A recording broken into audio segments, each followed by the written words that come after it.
Assalamu alaikum students. Is karo start application of trigonometry hund next lecture. Okay.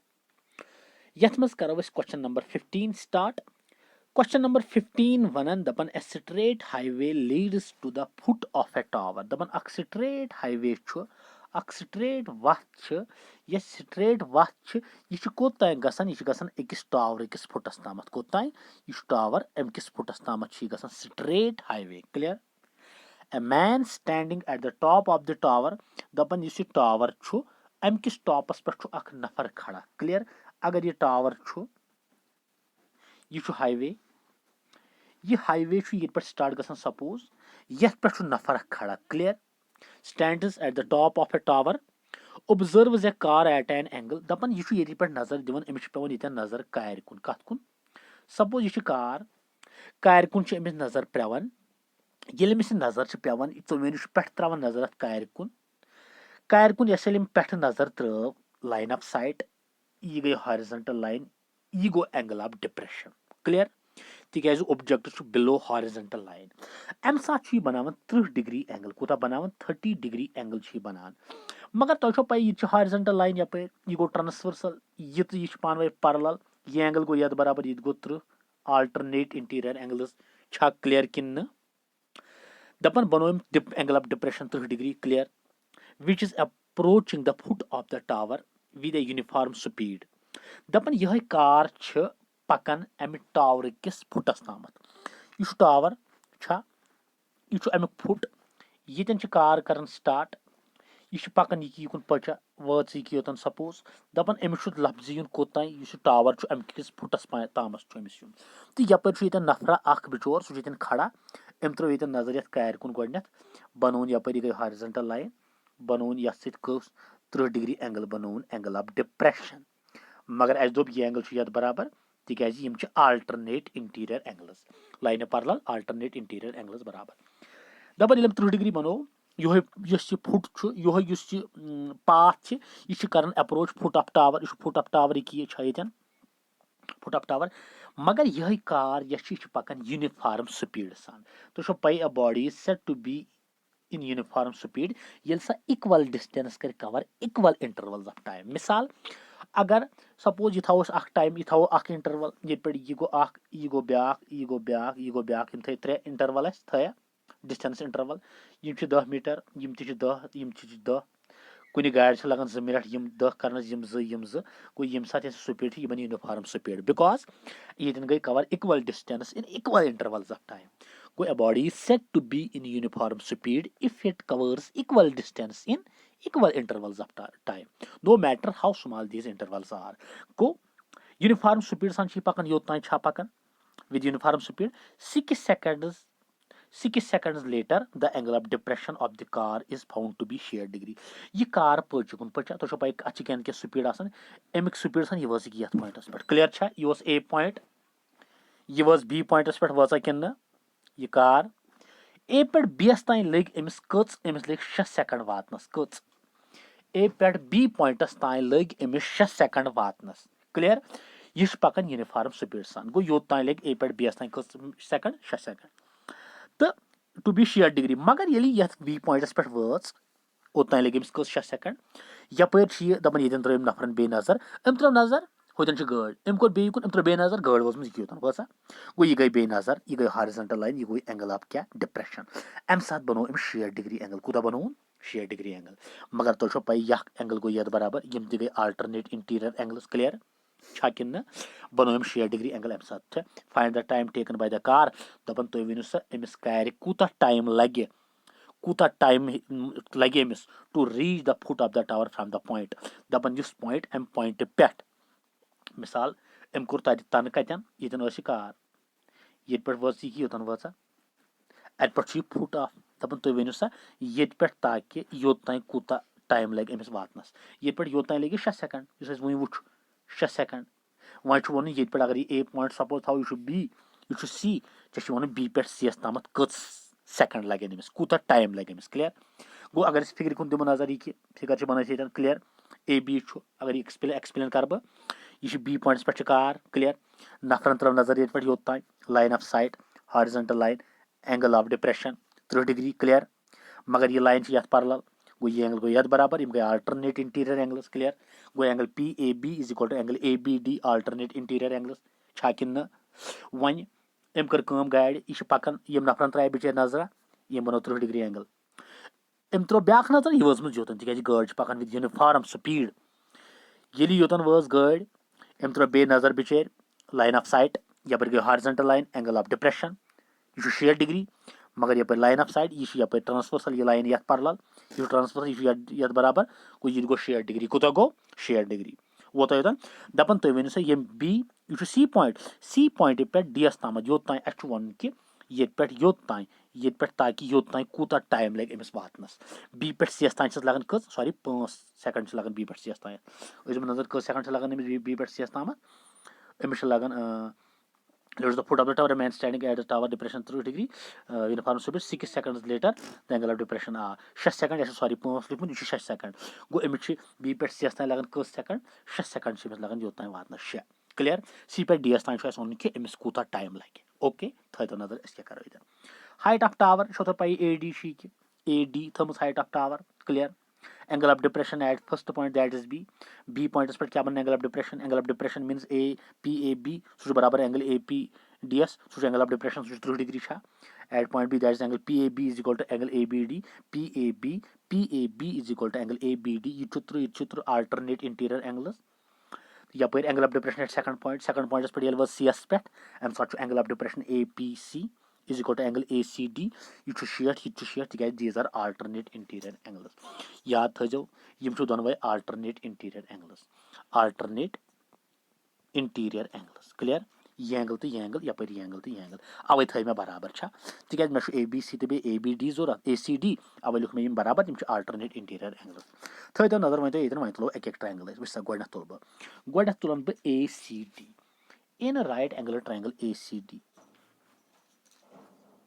A C D right angle at यथ पॉइंटस पे छे पाई बाया कि 60 degree angle छा किन in right angle triangle A C D right angle at D tan shirt is equal to AD by CD tan shirt go √3 AD पाई न कह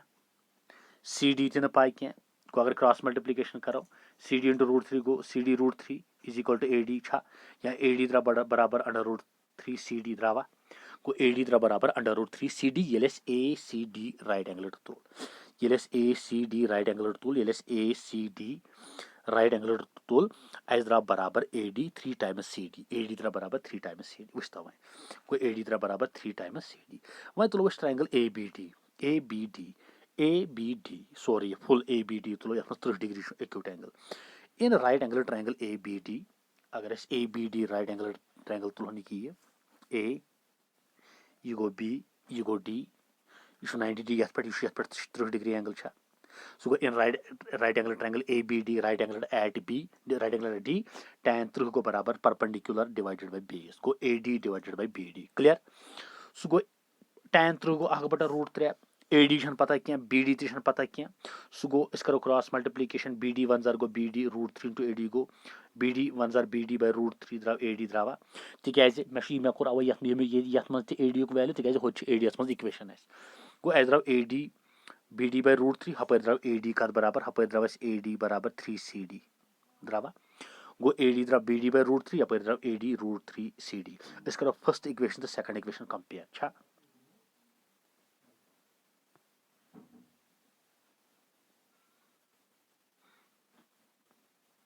ये गई second equation clear from first and second we get योड़ ते AD गो √3 CD गो बराबर BD by √3 so go √3 CD into √3 गो √3 का whole square CD छा किन क्लियर थो तो नजर तुम क्रॉस मल्टीप्लिकेशन ये सो गो root square root cancel 3 CD is equal to BD 3 CD is equal to BD clear 3 CD is equal to मगर अगर इस फिगर मज दिमो नजर BD कत बराबर BD बाया BC प्लस CD गो BD बदल हेक बह लिखित BC प्लस CD गो ये BD BD ये द्राव 3 CD is equal to BD करो लिखो BD बदल क्या लिखो लिखो BD बदल BC plus CD लिखा BD बदल BC plus CD यपर 3CD already 3CD ये बीट CD तार योर ये बन -3CD 3CD - CD is equal BC गो 3 CD वालो CD सो गो CD इज इक्वल BC गई डिवाइड योर CD नेर बराबर BC डिवाइडेड बाय 2 गो CD द्राव एस BC डिवाइडेड बाय 2 क्या द्राव CD द्राव एस BC डिवाइडेड बाय 2 थो नजर वह मगर it is given that time taken to cover BC मगर चे हेर दित बाया टाइम चे ओडे वन पे क्वेश्चन दपान हे राजा BC डिस्टेंस कवर करनस लगन अमिस कार्य 6 सेकंड कच 6 सेकंड लगन अमिस B पे C तान वातनस B पे C तान वातनस अमिस लगन 6 सेकंड छा गो अगर इस नजर दिमो it is given that time taken to cover BC distance cover करनस लगन 6 सेकंड कच 6 सेकंड लगन BC कवर करनस मगर चे पाई time taken to cover CD द्रोमुत तलकन CD द्राव बराबर BC बटा 2 गो CD गो ना BC 6 सेकंड लगन अत गस ना डिवाइड 2 2 1 2 3 6 गो CD कवर करनस लगन 3 सेकंड राजा गो time taken to cover CD is equal to BC bye 2 BC 6 बटा 2 सो गो 3 1 3 2 6 सॉरी 2 1 2 3 6 गो 3 सेकंड द्राय तेल time taken to cover CD distance cover करना लगन कस 3 सेकंड तिकाज BC लगन 6 सेकंड CD लगन 3 second hence time taken to cover CD is equal to 3 second clear यो मालूम कर तुम वन सा मतलब अमे दोम पॉइंट पे फुट ऑफ टावर सच डिस्टेंस CD सा कवर करनस कूता लग टाइम अमिस सह लोग शॉर्टस मज कस BC बाय 2 हमुक नेसफ टाइम होत लग 6 सेकंड ये लगन 3 सेकंड ओके ये मकलो या क्वेश्चन वह तलो क्वेश्चन नंबर लास्ट क्वेश्चन अमे चैप्टर क्लियर दपन the angle of elevation of the top of a tower from 2 points at a distance of 4 meter and 9 meter from the base of the tower दपन angle of elevation दपन ये tower प्यूता ये राजा point ये ब्या point ये पे त्रव एक नजर योतन ये त्रवन ब्या नजर यह गई हॉरिजॉन्टल लाइन ये त्रवन ये नजर त्रवन सॉरी ये पे त्रवन दपन the angle of elevation of the top of a tower from 2 points 2 point sorry यह पॉइंट यह ब्या पॉइंट क्लियर अगर ये B पॉइंट थवन यह suppose C point B point पे C पॉइंट पे नजर त्रावन टावर किस टॉपस कुन दपन ये टावर किस टॉपस कुन मगर यम दोनवे पॉइंट हसा दूर फुट ऑफ टावर निश 4 मीटर तो ब्या पॉइंट 9 मीटर दूर ये पे योत 9 मीटर ये पे योत 4 मीटर क्लियर तो दपन यम एंगल ऑफ एलिवेशन अल्फा तो beta the angle of elevation of the top of a tower from 2 points at a distance of 4 metre and 9 metre from the base of the tower are in the same straight line तुम दोनवे point same straight line मज with it are complementary दपन यम ज angle complementary क्या मतलब यमो दोयो पॉइंटों पे यह नफर इस नजर त्रावन टावर किस टॉपस कुन गोडनी नजर त्रवन सपोज राजा यम पॉइंट पे त्रवन नजर यम पॉइंट पे त्रवन क्यू पे नजर त्रवन नजर P पे त्रवन ब्या नजर त्रवना यह एंगल तो यह एंगल बने यम कॉम्प्लीमेंट्री क्या कॉम्प्लीमेंट्री मतलब गो यमन हुंद सम 90 डिग्री क्या 90 डिग्री क्लियर दपन the angle of elevation from 2 points यम दोनवे पॉइंट स्ट्रेट पाथ मज दपन सो एंगल ऑफ एलिवेशन क्या तुम दोनवे कॉम्प्लीमेंट्री क्या मतलब तुहद सम 90 डिग्री कूत मे थो ये अल्फा तो यह थो बीटा मे दोप कि ये क्यो पॉइंट पे एंगल बनावन टावर्स को नजर त्रावन angle of elevation line of sight horizontal line beta यम पॉइंट पे त्रावन line of sight horizontal line alpha गो यम दोनवे एंगल हसा कॉम्प्लीमेंट्री मीनस यमन हुंद सम कूता 90 गो अल्फा ब्या बीटा दोनवन हुंद सम 90 डिग्री क्लियर थो नजर वह अस क्या वन दपन तुम वन सा prove that the height of the tower is 6 metre चे दिन प्रूव कर टावर हाइट 6 मीटर कच 6 मीटर वह क्या करो हियर P कामा क्यू अस टुक ये कि P कामा क्यू हसा 2 पॉइंट्स P तो क्यू 2 पॉइंट यम कूता दूर मतलब यम टावर फुट नश ये पे P तो क्यू P 4 मीटर तो क्यू हसा 9 मीटर P 4 क्यू 9 ये पे ठीक फुट ऑफ टावर क्लियर ती लिख मे ये अम पे क्या करो अम लिख foot of the tower P B 4 Q B such that P B 4 Q B 4 Q B 9 angle of elevation P that is गोडनुक angle of elevation P S पे बन APB alpha angle of elevation at point Q that is A Q B सह beta थो नजर so गो angle of elevation P that is angle APB alpha angle of elevation from Q that is angle AQB is equal to beta मगर ऐसे पाई it is given that alpha plus beta राजा 90 degree कूत 90 degree वह करो तुलो in right angle triangle APB गोड तुलो APB राइट एंगल ट्रायंगल थो नजर यह राजा APB यह गो A यह गो P यह गो B यह गो 90 यह गो अल्फा क्या गो अगर मैं APB राइट एंगल ट्रायंगल तो राइट एंगल एट B अत मज गो यह बटा यह करो रिलेशन tan अल्फा बराबर tan of some acute angle बराबर perpendicular means AB divided by base means BP clear गो AB बाय BP गो tan अल्फा यह फर्स्ट इक्वेशन अम पत तुलस in right angle triangle ABQ अम पत तुल कुस ABQ बोड़ वुच सा ABQ AB तो Q छा यह 90 डिग्री ऐसे पाई यह एंगल कुछ यह बीटा छा किन ना गो in right angle triangle ABQ right angle at BS पे बे यथ relation tan of beta tan beta is equal to AB by BQ छा किन ना द्रावा गो tan बीटा द्राव AB बाय BQ मगर अख चीज थो लगस याद अल्फा प्लस बीटा राजा 90 डिग्री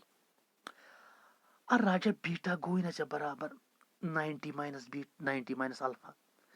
अत अल्फा प्लस बीटा वुच अगर पे दिख नजर चे अल्फा प्लस बीटा 90 बीटा अगर अथी थे नी ना बराबर 90 माइनस अल्फा गो बीटा बराबर है एज पर पिथिम कंडीशन 90 माइनस अल्फा गो अगर मैं ये राजा tan बीटा बीटा बदल हेक लिख tan ऑफ 90 माइनस अल्फा तिक बीटा बराबर 90 माइनस अल्फा कह गई कन्फ्यूजन तिक अल्फा प्लस बीटा कूत बराबर अल्फा प्लस बीटा 90 गो बीटा गो बराबर 90 माइनस अल्फा गो ये बीटा बदल दुत 90 माइनस अल्फा योर AB by BQ same clear छा कि ना सह थो मे लिखित सह गो मगर ऐसे पता as per T ratios of complementary angles tan 90 minus theta बराबर कत cot ऑफ थीटा कत tan 90 माइनस थीटा को बराबर cot थीटा गो tan 90 माइनस अल्फा गो cot alpha is equal to AB by BQ छा complementary tan 90 minus theta cot theta छा कि ना गो tan 90 माइनस थीटा गो cot थीटा गो कि मगर थीटा जगह अल्फा बे लिख tan 90 माइनस थीटा बराबर cot थीटा छा सो गो tan 90 माइनस अल्फा गो cot अल्फा क्लियर योर गो AB बाय BQ सेम मगर ये as per reciprocal relation tan alpha बराबर सॉरी cot अल्फा गो बराबर 1 by tan alpha tan cot को रेसिप्रोकल tan गो tan अल्फा गो बराबर cot अल्फा गो बराबर 1 बाय tan अल्फा लुक में 1 by tan alpha is equal to AB by BQ योर फ्रैक्शन इस मो रेसिप्रोकल अगर इस दोनों में LHS दिमो रेसिप्रोकल RHS ते अत पे कहीं असर पेवन सो गो tan अल्फा बाय 1 योर गो BQ बाय AB गो तिक मे को रेसिप्रोकल अगर से x बाय y बराबर y बाय z गो y बाय x बराबर z बाय y यह रेसिप्रोकल छा गो एस को रेसिप्रोकल ये रेसिप्रोकल कोर tan alpha by 1 is equal to BQ by AB तो सेकंड इक्वेशन वह करो कंपेयर फर्स्ट और सेकंड वुच सा गोड tan alpha is equal to AB by BQ यप द्राव tan alpha BQ by AB compare सो कंपेयर ये कोर सो गो AB by BQ is AB by BP is equal to BQ by AB गो AB by BQ is equal to AB by BQ is equal to एक second first equation क्या AB divided by इसको AB divided by tan alpha क्या द्राव ये होस right angle triangles में AB divided by tan alpha यह कुछ राइट एंगल ट्रायंगल तो लेवस यह तुलाव एस right angle triangle right APB अस नियाव AB डिवाइडेड बाय BP तब से क्या गो ये AB divided by BQ is equal to BQ divided by AB sorry यह BP है सॉरी ये करेक्शन गम यह AB डिवाइडेड BQ के AB divided by BP AB divided by BP BP यह बी पी यह B P A B divide by B P is equal to B Q divide by A B गो A B square B Q into B P योर लिखुन मे पे गो A B square is equal to B Q into B P अगर पे दिमो नजर B Q कूत वो सा बी क्यू कूत बी क्यू 9 बी पी 4 गो बी क्यू बदल 9 बी पी बदल गो 4 गो ये गो B Q into B P सह गो बी क्यू गो 9 बी पी गो 4 इज इक्वल टू 76 सह गो ए बी गो बराबर अगर वो ए बी स्क्वायर बराबर 76 तो पाई अगर ए बी करो अगर बह ए बी कर ए बी गज बराबर under root square root of सह गो ए बी गो बराबर स्क्वायर रूट ऑफ 6 स्क्वायर तो 76 गो 6 स्क्वायर रूट कैंसल गो ए बी द्राव 6 गो अस यो कर चेक कि ए बी नेर 6 मीटर कि अगर बे कर ये पे क्लियर वो सा ए बी द्राव बराबर ये टैन अल्फा द्राव A B by B Q actual A B Q right angle triangle द्राव टैन बीटा गो बराबर A B by B Q मगर बीटा बदल हेको लिखित 90 माइनस अल्फा ये बीटा बराबर 90 माइनस अल्फा तिज अल्फा प्लस बीटा 90 बीटा गो 90 माइनस अल्फा सह गो बीटा बदल गो 90 minus alpha is equal to A B by B Q tan 90 minus theta बराबर कॉट ऑफ थीटा थीटा बदल बदल अल्फा सह गो cot alpha is equal to A B by B Q नमो रेसिप्रो सॉरी तो पाई रेसिप्रोकल रिलेशन हिसाब cot alpha बराबर 1 by tan alpha is equal to A B by B Q ये नमो reciprocal tan alpha 1 by tan alpha reciprocal गो tan alpha by 1 is equal to B A B by B Q गो B Q by A B यह गई second equation first बराबर tan alpha A B by B P second मज tan alpha B Q by A B compare करो सह गो A B divided by B P सह गो A B divided by B P यह B P सह गो A B divided by B P is equal to B Q by A B square तो B Q into B P सह गो B Q into B P using given equation A B square गो बराबर B Q 9 B P 4 9 तो 9 4 गो 76 सह गो A B square गो 76 सह गो ए बी गो बराबर अंडर रूट ऑफ 76 गो 6 स्क्वायर तो रूट कैंसल सह गो ए बी द्राव शॉर्टस में 6 गो ए बी द्राव 6 यह चेक कर प्रूव कर कि prove that height of tower is A B is equal to 6 metre सह द्राव ओके मकलो यह last question application of trigonometry हुंद तो यह मकलो चैप्टर तो होप कि तुम असल पे गुमुत अंडरस्टैंड तो यम पत तुलो वह इंशाअल्लाह रहमान नेक्स्ट चैप्टर बिहु अल्लाह ताला हाफिज अल्लाह ताला सवाल ओके।